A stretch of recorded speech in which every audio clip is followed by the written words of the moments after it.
Let's see.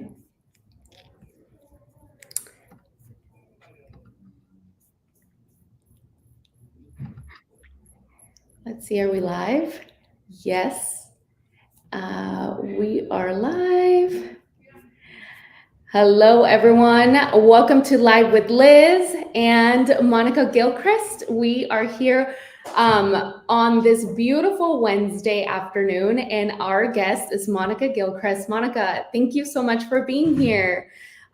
You and I have been working together for, I want to say, over 3 years in coordinating the fall festival that I do for my clients and friends and for the community. And you've been a big part of that, a big help in all of that. And I'm so grateful that you're here with us today. Monica, can you tell us a little bit more about yourself and Gilchrist Farms? I can, and thank you so much for having me. It has been so much fun to work with you and your team over these years. And Gilchrist Farm started in March of 2016. So we are new on the scene and also been around a while. Both of those things are true. Okay. So yeah. I got laid off from my job in urban planning in January of 2016. And I thought I would do a horseback riding program, a summer camp. That's been my passion since I was 15 and a camp counselor, and some birthday parties to make ends meet. That year, we launched our summer camp for the very first time in 2016. And during that season, Lombardi's, who had been in business, the pumpkin patch locally had been in business for over 33 years, announced that they were all the way done with their festival. And they had not done it the year before in 2015. So 2014 was their last year. They did not do it in 2015 on account of the drought. And they went very public in 2016, announcing they were all done. And we thought, we would love to do a pumpkin patch for our summer camp was the goal. It was supposed to be small, just for our summer camp, to give them that same kind of county fair, homegrown feeling. And the community jumped right in, and it grew a lot faster than we were ready for. And it's been a really incredible ride. Wow. Yeah, I remember when that change happened, and I remember that thinking that you were so smart and the timing was perfect for you to, do the pumpkin patch that year and really kind of save fall / Halloween for everyone here in Santa Clarita Valley. So thank you for that. Well, and one of the things that we didn't know was how important that festival was, not just to us as festival goers, but to the teams that relied on it for fundraising. The Caramel Apple folks and several nonprofits really planned their year around that event, and they were the first on board. So we have been so fortunate to continue that tradition, and it's been a lot of fun. One of the things that I really love about your business model, and as I've gotten to know you over the years, and we've done the fall festival at Gilchrist Farms, is that it's a family-ran operation. I've met, so many of your family members over the years, and that you provide jobs and outlets for the younger generation. Can you tell us why that's so important to you? And I love that you said the word homegrown, because it does really feel that way when you're at Gilchrist Farms. Yeah, and that is, it's really a core of who we are. So when we started, we didn't plan on this being big. I planned to make ends meet for a little while, and pretty soon we grew, and we grew really fast. So everybody jumped on board. My parents, my brothers, my neighbors, my friends, people that I was in scouts with. I mean, everybody jumped in and helped. And a lot of them brought their kids, and their kids, many of them started as volunteers. I have two in particular that started at 12 and 13 years old as volunteers when we opened, that are summer camp and horseback riding instructors for me now that are, one just turned 20, they're beginning college. I mean, it has been such a gift to watch these kids grow over time. Yeah. This year during the Harvest Festival, we were able to hire a whole group of kids from Saugus High School's football team. Just friends brought their friends along, and they were great workers. Yeah. We have a lot of our year-round young people who ride with us, who volunteer with us. And when we find we're a great match, we bring them on, and we're, for a lot of them, their very first job. And that's important. It's hard to find a good job, and it's hard to find good help. So we're really lucky they get to grow with us, and we're really fortunate. Some of them we get to test out for a couple of years before. I always joke and say that summer camp is actually my ploy to train my future employees. That's awesome. Well, we have been so blessed to have some of the best volunteers work with us during the Fall Festival.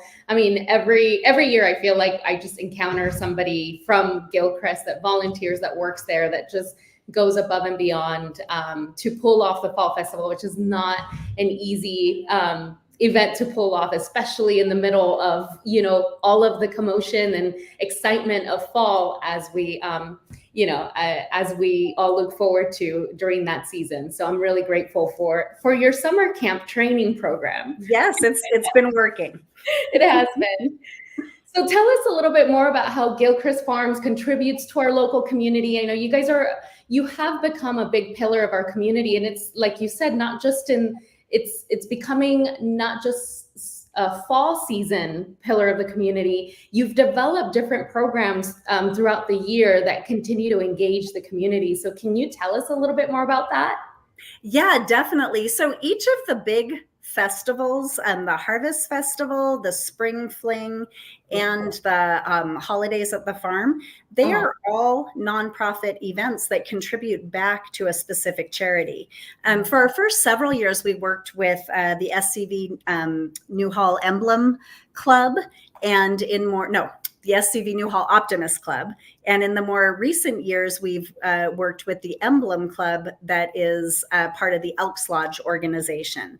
And so what we do for those organizations is we help them get membership and financial gains as well. So it's a really great partnership. And then during each event, we have teams. This year during the Harvest Festival, we had the Canyon High dance team. We had the entire Saugus High School marching band and color guard here at the farm perform.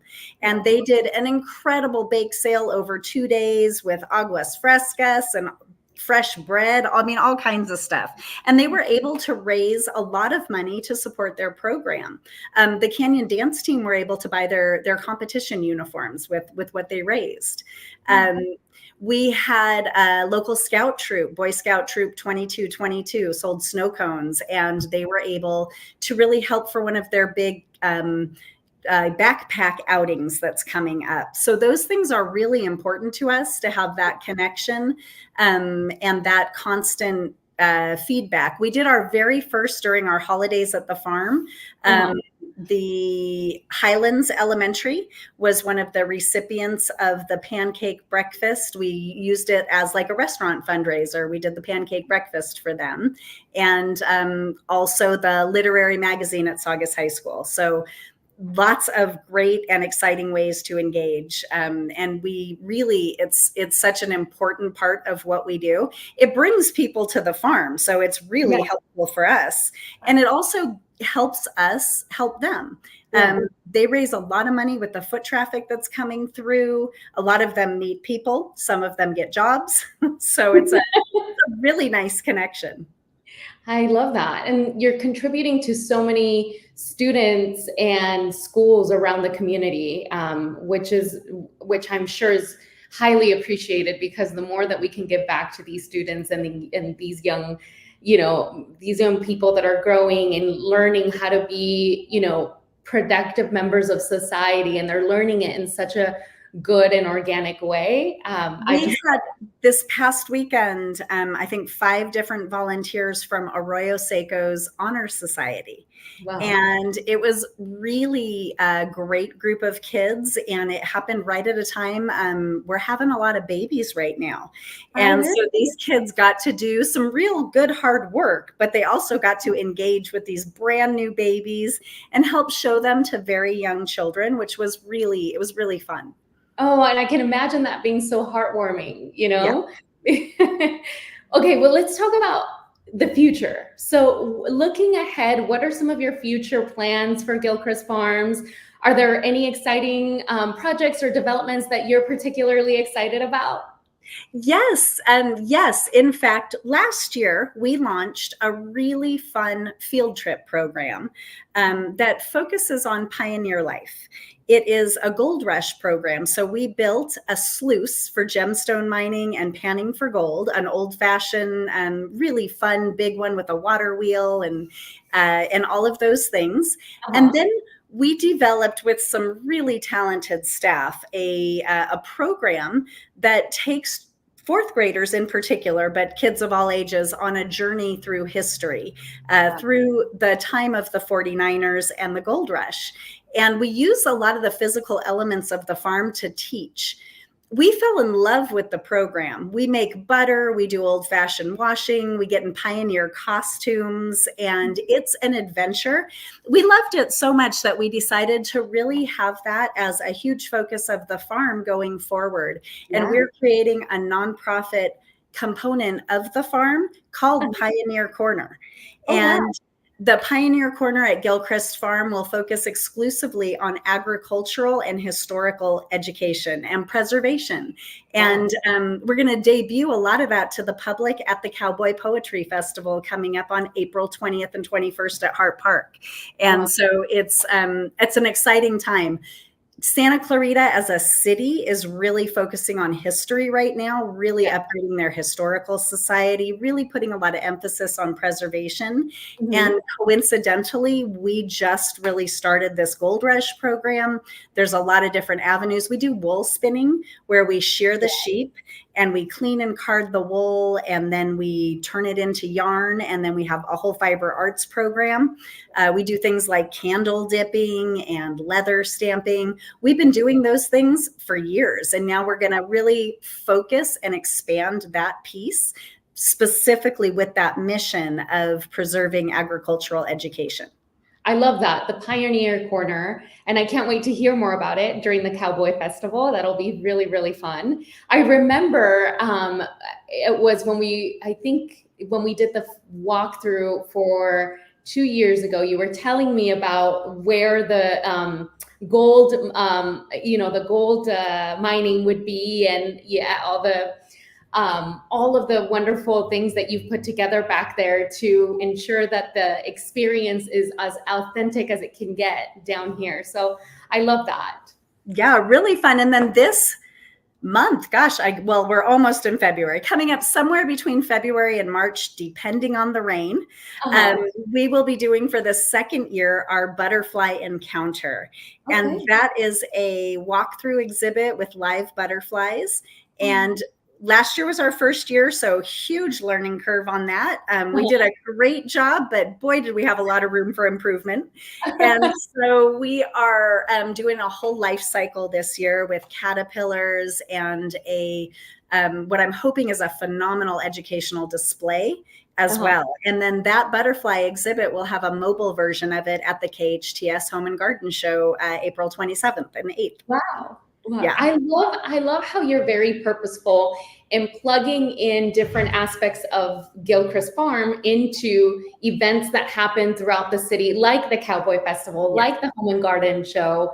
That is what makes Gilchrist Farm so special, because you truly are part of the community and you really do care about giving back to everyone in the community in whichever way they feel most connected to, which is really awesome.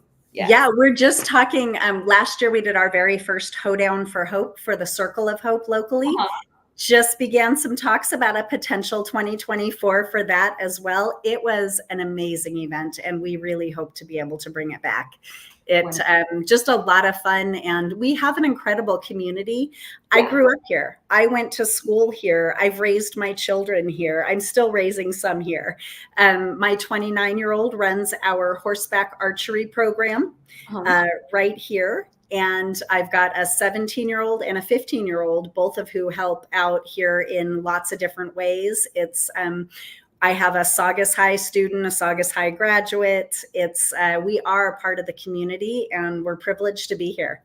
Oh, thank you. We are privileged that you are here and that we get so many fun things because of that. Now, let's talk about more fun things happening. You mentioned some of the events that are coming up. What are some of the events that we should be on the lookout for this year? Well, love is in the air right now. So yes. We have what's our second annual Valentine event. So this event was created entirely by my staff. Oh, wow. I was against it. I'm not going to lie. I was not excited until we did it. And then I loved it. So what it is, it's 2 weekends on both sides of Valentine's Day with just lots of fun activities during our open hours. But the event itself is a special dinner date. And it's an adults event, which is so foreign to me because I have never done such a thing. And it was a blast last year. Dates come, they buy a 1 ticket for the couple, which includes activities and dinner. They get to go on a wagon ride, make a special craft. This year, I'm extra excited. We just had a calf, 3 lambs, 10 piglets this morning. We've got baby goats jumping around. We are just baby full. So it's going to be extra special this year. Very excited. Yeah. Then the butterfly exhibit, our spring fling, that should coincide with our spring fling, which kicks off March 16th. We have 5 weekend days of Easter egg hunts, Easter bunny, baby animals, and just spring fun. Nice. And then our spring camp bookends that event. We have 2 weeks of spring camp happening. Yeah. Then right into our Memorial Day family camp out. Oh, wow. This will be, I think it's our 6th one. So we invite families to pitch a tent and spend the night. We do campfire songs, marshmallow roasting, we milk goats, we provide the food, families bring their tents, we provide the food and the activity. Families get to do a rotation of activities, horseback riding, archery, wool spinning, leather stamping. It is a great event, and local Boy Scout troops come and help the families pitch their tent. Oh my goodness, that is wonderful. And so after Memorial, then you go into your summer camp. Summer camp, yes. And my favorite time of year. Yes.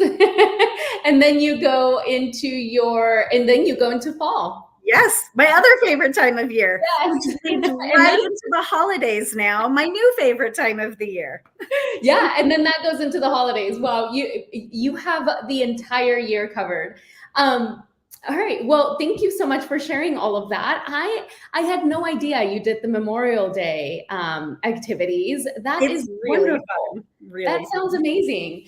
All right. So let's switch gears. Obviously I'm Real Estate Liz. And so it's never a Live with Liz if I don't ask you this. Monica, what's the best real estate advice you've ever received? Well, I think a good reason why our business is here is because my dad bought the neighbor's property when it became available. So for me, I watched him really jump through hoops at a time when it didn't seem possible to build on the property. He bought it anyway. And he figured it out. He had to get creative. Yeah. So I think from my perspective, the best real estate advice I've ever received is buy where you want and then figure out how to make it work, get creative. Nice. My business wouldn't be here if my dad hadn't taken that approach. No possible way at the time in my life could I have afforded something of this size in this area. Yeah. And they don't exist. These types of properties just are not available. So that type of real estate advice and, just being here. My mom actually just walked in. Oh my God, hi mom. So yes, I would say my dad and mom, they just, they bought the neighbor's property and they made it work. I love it. So that's a version, to me, that's a version of location, location, location. That's They it. Location. knew exactly where they wanted to be. And although it seemed like it could be difficult or that there would be obstacles, they, got creative and went for it. And so that's a testament of why you're so amazing, because it sounds like you have some really great examples. Yes, absolutely. And Monica, my other favorite question of Live with Liz is, what do you consider to be your superpower? I think I am able to keep going. I'm a little bit like that Energizer bunny. So, which is really lucky because not all of our constitutions are that way. Yep. Last night I was bottle feeding. I got up at 2:00 in the morning to midnight. I got up at midnight to bottle feed a baby lamb. Oh. I went to check on a goat in labor. I was with that laboring goat until 4 a.m. Wow. When I came back to bottle feed the baby lambs, and I never went back to sleep. And that is occasionally life on the farm. Sure. But here we are. It's a beautiful day. We're getting ready for the storms. We had piglets this morning. Yeah. So maybe coffee. Coffee is my superpower. Coffee and incredible energy. And you know what? I really believe that you're an example of somebody that's living out their passion. This is something that you're truly passionate about. Life on the farm, getting back to how life was before, technology took over our lives. And technology is a wonderful thing. And yet there's something so amazing and, really deep rooted within all of us. Yeah. Once we get back to the farm and we, study the history and look at the lifestyle of back then, I think that it's in all of us. And I love that you're creating that experience still. Well, and if we look, like when people were home with COVID, they all went back to tradition. They went back to homemade meals. They went back to gardening. They went back to doing the things that we stopped making time for. Yeah. So if I make it easy for families to do these things where they can just show up and it's here, they don't have to carve it out in their daily life, then it's a lot easier for their children to reconnect.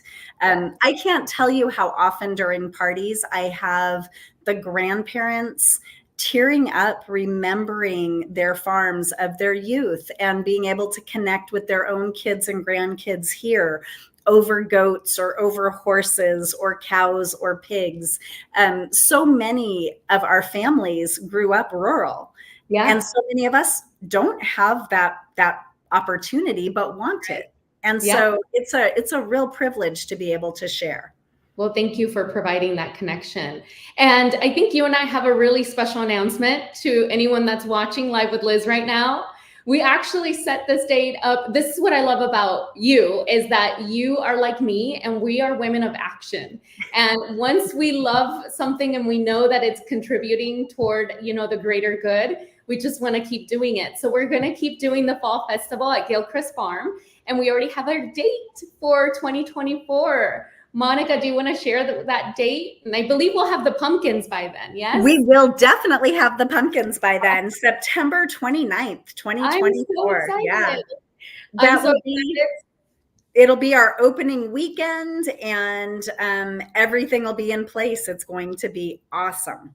Yes, it will be. Or it might be right ahead of our opening weekend. Yeah, that's I think so. It will be. It will be amazing. We will have food there. We will have all of the good things that everyone's used to for the Fall Festival, and potentially even more things now that there's so much going on at the farm. Yes.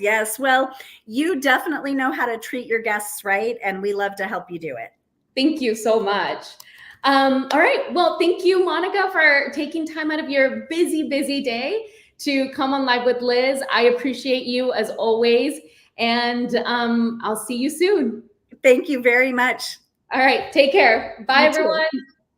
Bye.